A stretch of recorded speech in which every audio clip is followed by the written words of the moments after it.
Hey everyone, and welcome to the Beyond Life and Fitness podcast. I'm Cheryl Patton. And I'm Megan Prince. We started this podcast as a way to connect with more people who are struggling to fit it all in. The workouts, the food, kids, work, and relationships.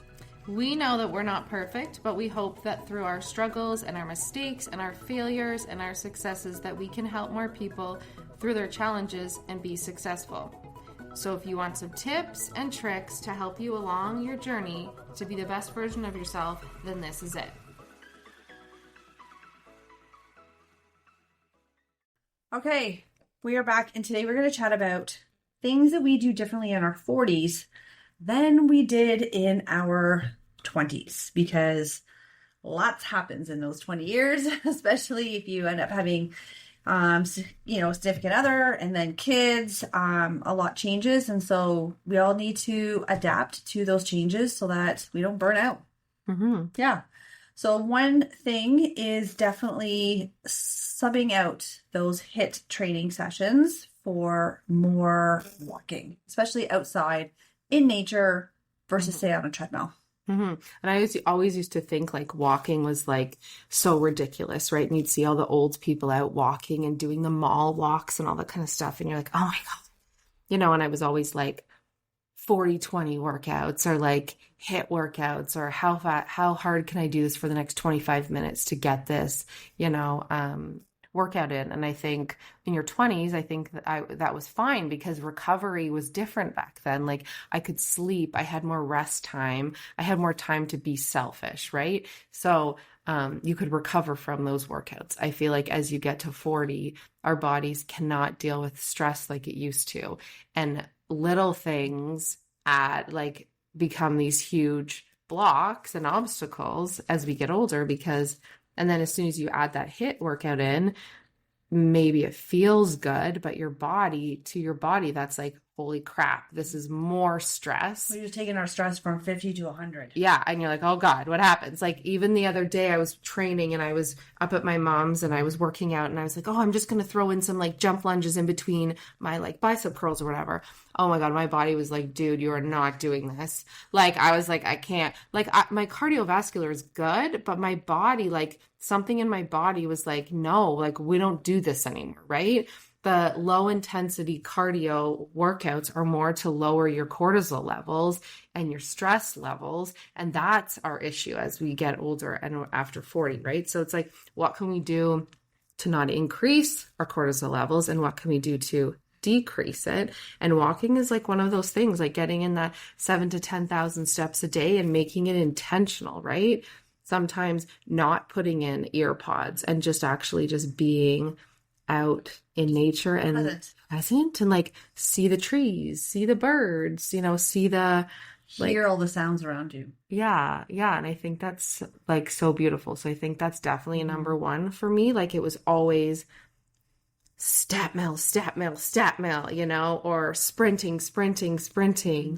sprints. And I was doing sprints 2 weeks post third baby, like 2 weeks.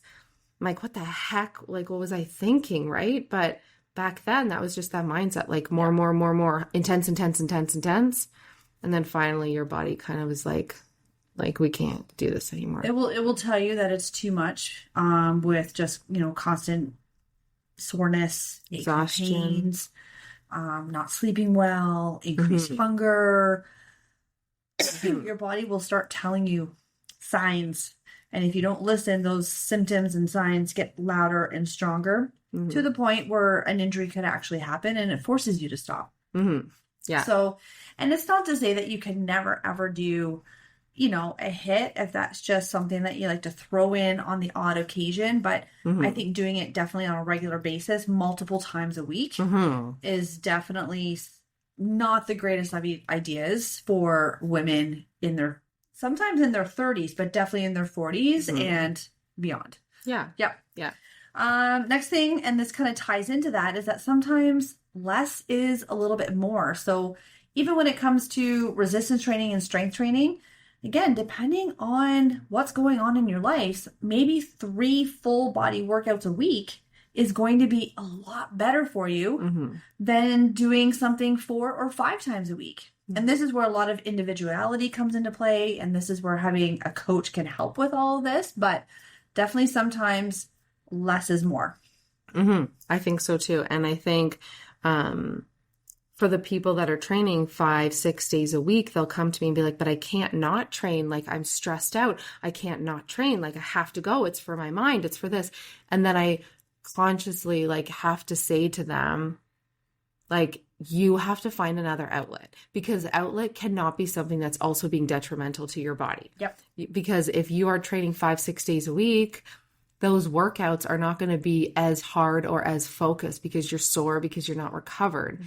So, I think it could still be an activity that you enjoy. yeah. Right? Yeah. Like it could be like if you enjoy playing, if you like cycling, or if you like going on hikes, or if you like pickleball, or playing tennis, or pick up basketball, or it could be endless, or it could be something as simple as putting a puzzle together, or is there like a hobby that you kind of lost touch with that you could get back into?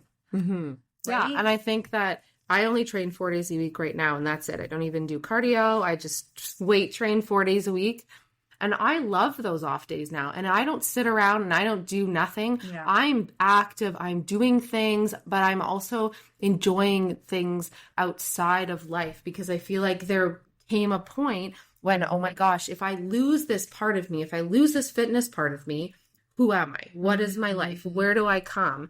And your identity is then stuck in this fitness world. And so now that I've really had to enjoy rest days and enjoy time off, then you learn to enjoy like the little things in life, or just going for a hike, or just going to the market, like things like that. So I've now learned to fill my life. So I think the biggest thing is, and I have like super anxiety, and working out helps me to like fend that off.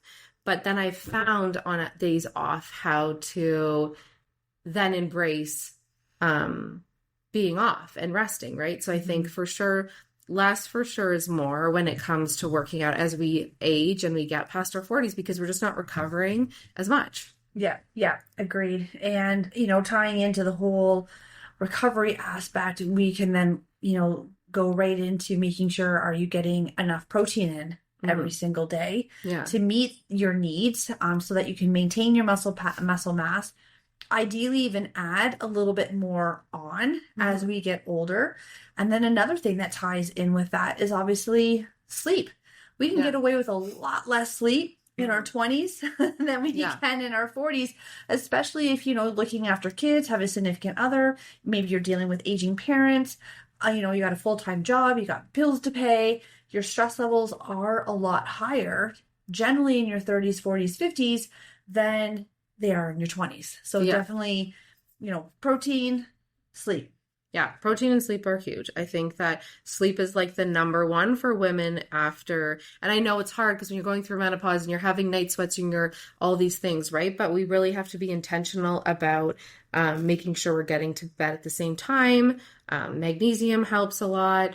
Setting up your nighttime routine, staying off screens, all those things, right? But sleep 100% is something that I've had to change after my 40s and been really focused on. When we were 20, I didn't really focus on sleep ever. I just kind of just got sleep whenever I could, and then, got up and did the next day. Yeah. Now, if for your goals, if you want to make your goals and you want to see progress, focus on sleep is something that I for sure 100% change. Yeah, 100%. And then when it comes to, making sure that you're getting in adequate protein, what is that? Again, there's a little bit of individuality associated with that, depending on how much you're training, how much, going out for walks you're doing, how much stress is going on in your life. But generally the gauge is between 0.8 to 1 gram per ideal or your current body weight.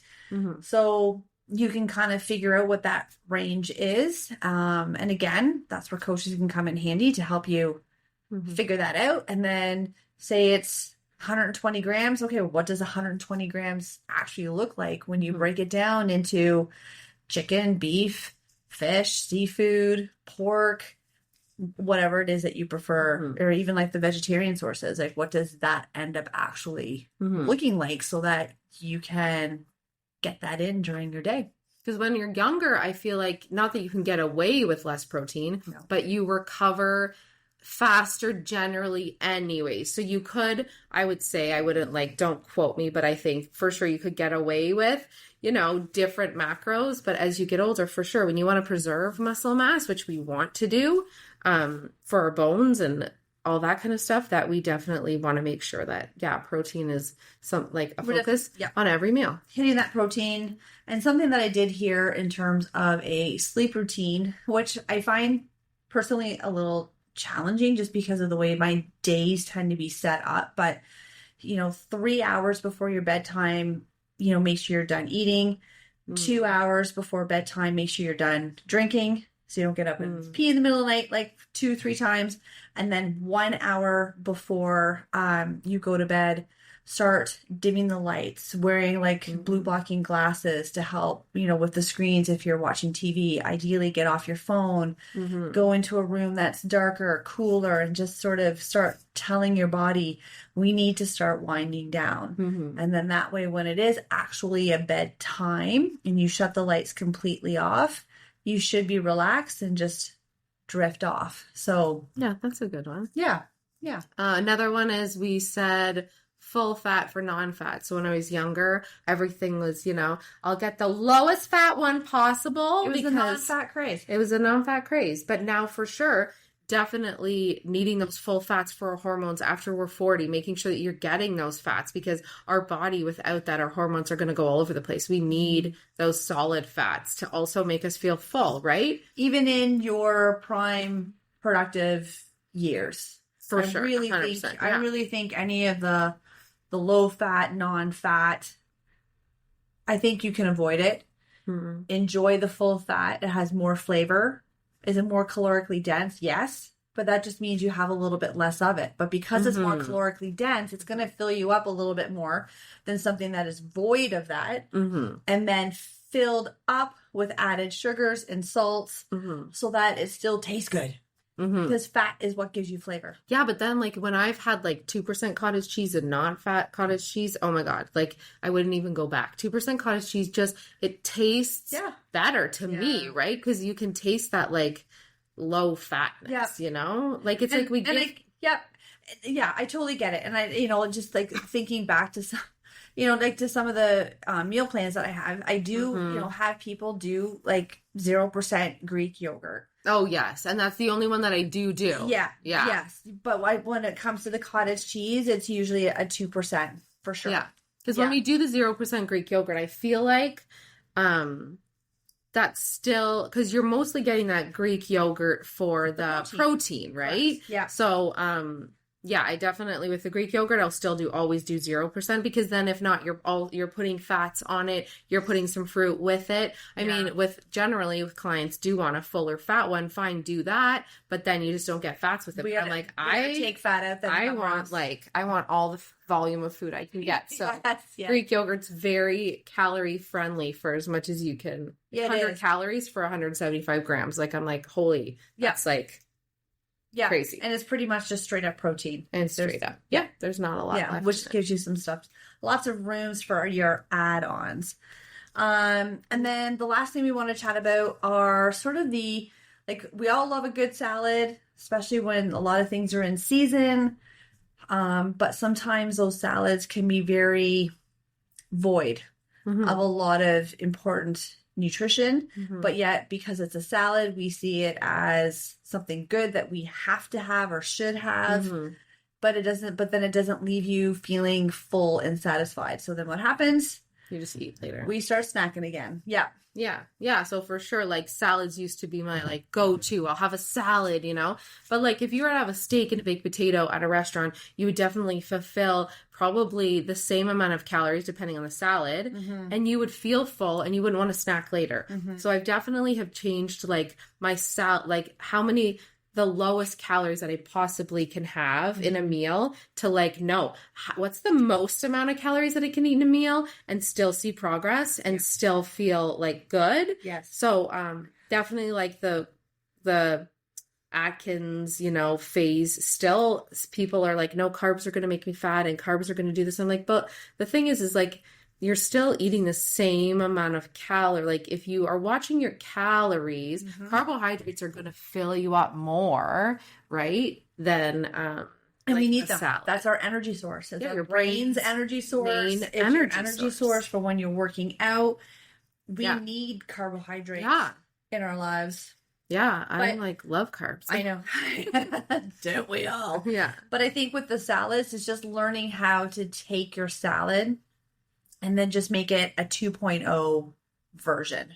Yeah, like throw some Right? quinoa on there, throw like a baked potato on the side. Still have your salad as your vegetable, Yeah. whatever. Roasted sweet potatoes are awesome. Quinoa is awesome on there. Mhm. Some nuts, some seeds, obviously your protein source. Like there's so many different ways that you can make your salad a much better option than what it could possibly be right now. Mhm. And it just Yeah. leaves you fuller, longer, more satisfied Mhm. so that you don't feel like you need to have a snack or have something more to eat or, Oh yeah. oh, we've got ice cream in the freezer. Yeah, because that's what you're ultimately going to go to once you have that salad with chicken and you're like, oh my God, I'm so hungry. That didn't do anything, right? Yeah. Have the baked potato. And baked potatoes are low in calories. Like 100 grams is 80 calories. That's a lot, right? So yeah, switching over those salads for your carbs and not feeling guilty about it, right? 100%. So those are just a few of the things that we have definitely shifted for ourselves as we have gone through our decades. And Perfect. anyways, hopefully you'll take away something from what we've learned. Thanks everybody for listening today, and we truly appreciate you. And let us know what your biggest takeaway was today, and if you have any questions you want answered on the podcast. Don't forget to rate, review, and subscribe to this podcast to automatically receive your episodes and to help us reach more listeners. We would love to connect with you on our socials, either Facebook or Instagram, with links in the show notes. Till next time, keep taking those small steps towards your best life.